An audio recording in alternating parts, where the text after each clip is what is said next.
Probably the biggest thing is our ability to hang in is improved. The game got away for us, with they kicked 4 goals in about 6 minutes at the start of the last quarter, and it's sort of like, wow, this has gone from an opportunity to be in the game and maybe have a chance to win to, we're hanging in there. So, and then you look back and, we've had 5 weeks of pretty competitive footy, and you get caught up to say, geez, that's what we like, and we do. I'm not trying to say that.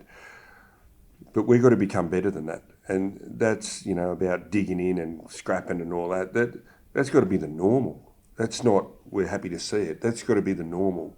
Because, to become the team that we want to become is around, putting that forward and then cleaning up some of the detail that, a little bit around our method, a little bit about some acts, contest work that we had a chance to win the ball. But yeah, that's the bit that you go, yep, like how we're going about it, but we can't just sit there and put our hand on our heart and say, oh, that's us. Well, we've got to get better than that as well.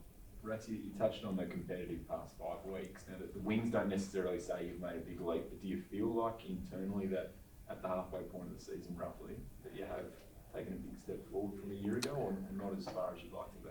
I think so. The development of players as well, I think there is, and maybe the way we go about it, there's a bit of fine tuning. Like, some of our D50 exit and get the ball through, and how do we keep it in our end? It's 2 weeks in a row. Not so much the first half against GWS, but the second half against GWS. We 16 inside 50s, and then this week we have 36 or 38. It's not going to cut it. The great thing is we were pretty efficient when we went in, which is great. But we've still got a bit of work to do. But there's some growth, and that's the hardest bit of around footy clubs and teams is sometimes how do you measure success? From 1 week to the next, a block of 4 weeks, half a season, a whole season. How do you actually measure success? And because only one team wins it. But there's a lot of growth within the industry, and teams have, and players there. So we'll sort of go and do a half, sort of, it's a bit over halfway, but a half yearly review with the players on Monday and Tuesday, and have a look at, what's our purpose moving forward for the second half of the year. Tough question to touch on success. Has it been a success this year when we talk about that word? I think there's elements of success. I don't think everything, when you win 2 games, you can't sit there and say it's been a success, but I think there's a fair bit of growth there. And the exposure that some of the individuals have had will help us moving forward. Yep. Tackle count tonight in 28 down. Are you concerned about that? Yeah. You're concerned about, and we'll do a bit of work on it, it was sort of around the contest. We weren't getting through the contest, Adam, and that was the difference between the two teams. If we fed back, they pressured us, and if they fed back, we just gave them too much time and space to use the footy. So I think there was a bit of a difference between the two teams as well. So we've got a bit of work to get through the contest and at that player to, lay those tackles and maybe stick a few too. I thought we coughed it up a little bit too. Sense the players are still upbeat about the way they're going about things because you're not getting that end result of the win. Is the mood still pretty good in the group? Yeah, it is. Yeah.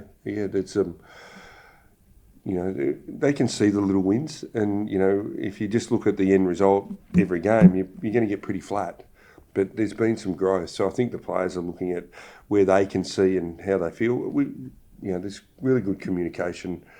In the reviews around how we're going and what's it look like and how do we want to play so the education part's still there, and I think they can see what we're trying to do and how they're sort of implementing it game day. Now, sometimes we see it for 60 minutes, 80 minutes, but we're not seeing it for 120, and that's the bit that's letting us down.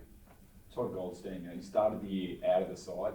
Tristan Sherry was preferred to him, but he's putting together a pretty good season, and again, he's taken it up to the guy. A lot of people think he's the All-Australian roughman this year. Where does that sit with Tristan sort of getting back to fitness now? Are you willing to play both of them? Is it going to be a one in, one out sort of situation? What are the thoughts of this? Oh, we'll just wait. Tristan, it's got that's his first game. He was on reduced minutes. We've got to buy. when's he going to be ready? He might take another 3 or 4 weeks. So that'd be a good conversation to have in a month. Where does it sit? I thought Goldie started fantastic.